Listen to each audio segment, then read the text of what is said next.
I've been doing comedy for several years now, and I've learned really two things. One is that facial expressions are very important, and two, I'm at a severe disadvantage because my eyebrows are the same color as my forehead.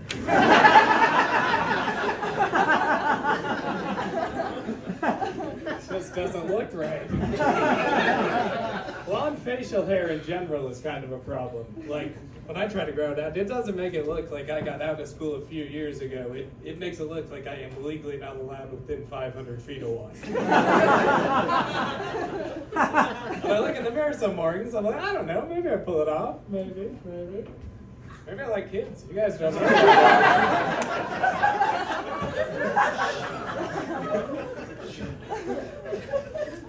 My girlfriend hates that joke. But I said, screw it, it's past her curfew. Why not?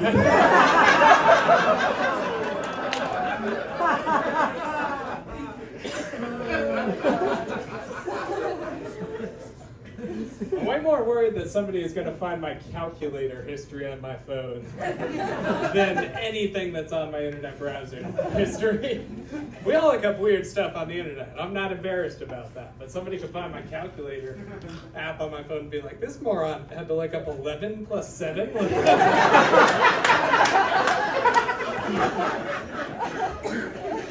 17, by the way. 18.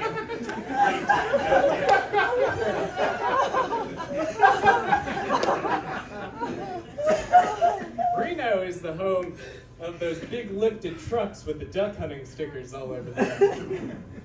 Which I just don't understand. I don't see the pride in duck hunting enough to put stickers all over your truck. You're killing some of the dumbest animals in the whole world. And you got man's most powerful weaponry on your side, along with like camo jumpsuits and sexy duck decoys. Doesn't seem like a fair fight to me at all, you know? I can get the same results going to the local park with a loaf of bread and a tire iron.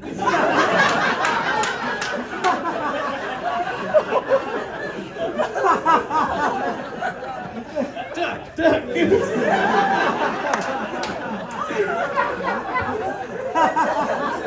overthinking it. My girlfriend has an OnlyFans now. Which, yeah, give it up for her. Why not? Yeah. Oh, but if we could all just please not tell her about it, I'm making a lot of money off pictures. Incredible side hustle, as the kids say.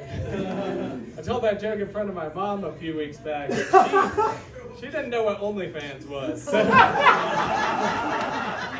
had to explain it to her, and now she has one. Subscribe to that shit, though. I do it. I'm a good son.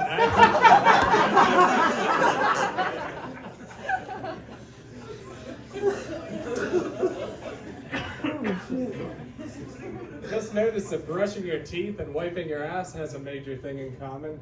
Any guesses? That's that I don't feel like I've done it right if I don't see blood afterwards.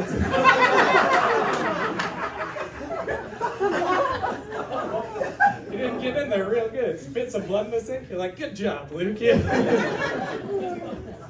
was sitting at the bar after a show, and this guy walks up and he was like, oh, I love that joke. I got a bidet, so I don't bleed when I wipe anymore, except when I do have to wipe. Then I bleed 10 times worse than ever before. I was like, nice to meet you too, sir. Said he didn't have the ass calluses anymore. I was like, ass calluses? What ass calluses? I'm stealing ass calluses. It's like his ass was like a guitar player, touring all over the country, getting big gigs. He was really making a name for himself. Then he knocked up some girl in Minnesota, and now he lives there now. He's got to watch over that kid. He's a good guy, you know? But he walks past that guitar hanging up in his kid's bedroom every day. And he thinks about getting back to playing it. He wants to, but every time he tries, his fingers bleed. That was this guy's asshole before it was. I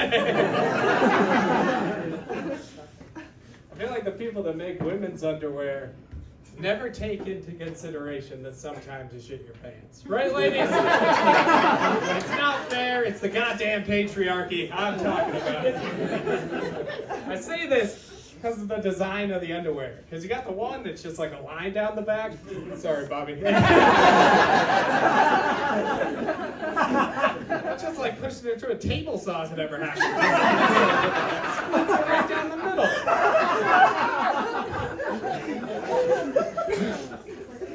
Your other option is that lacy design with the butterflies and hearts all sewn into it, and that just turns into the world's most disgusting Play-Doh playhouse.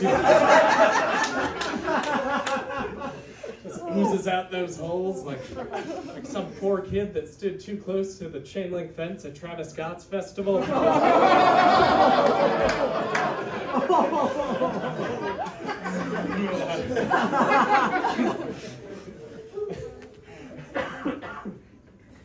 I want a bidet.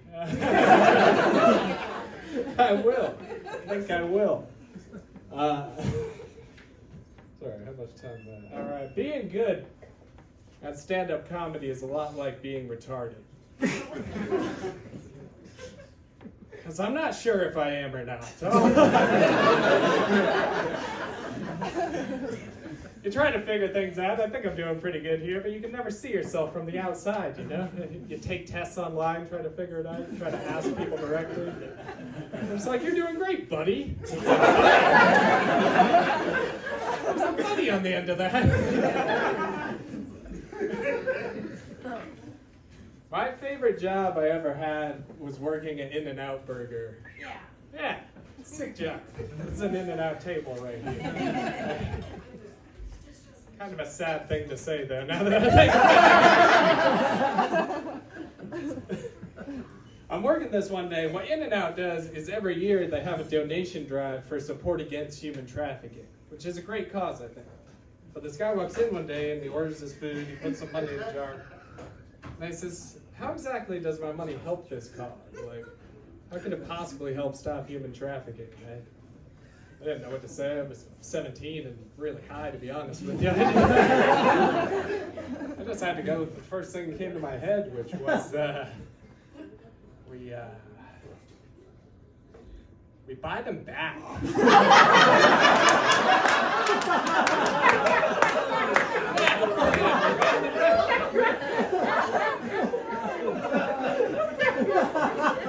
We go to the auctions, we outbid criminals, we bring these kids home.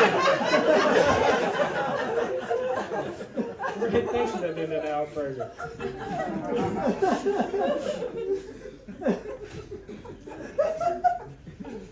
Resting bitch face is a completely different thing for men than it is for women.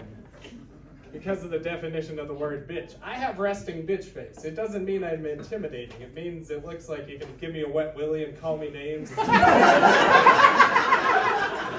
a picture of my social security card, and then when I ask you to delete it off your phone, you won't show me your phone. But I still give you a ride home from work anyways.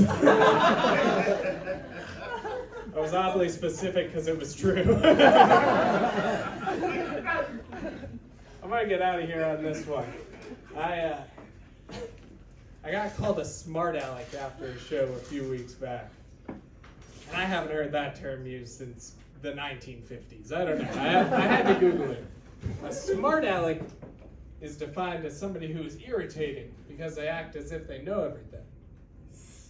But I feel like the definition has changed over the past few years because nowadays a smart aleck will check if his gun is loaded before killing his cinematographer.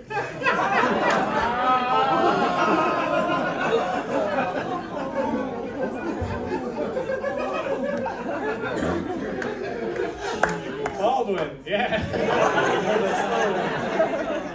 Alec Baldwin killed a guy. Isn't that crazy? Thank you guys. I've been Luke.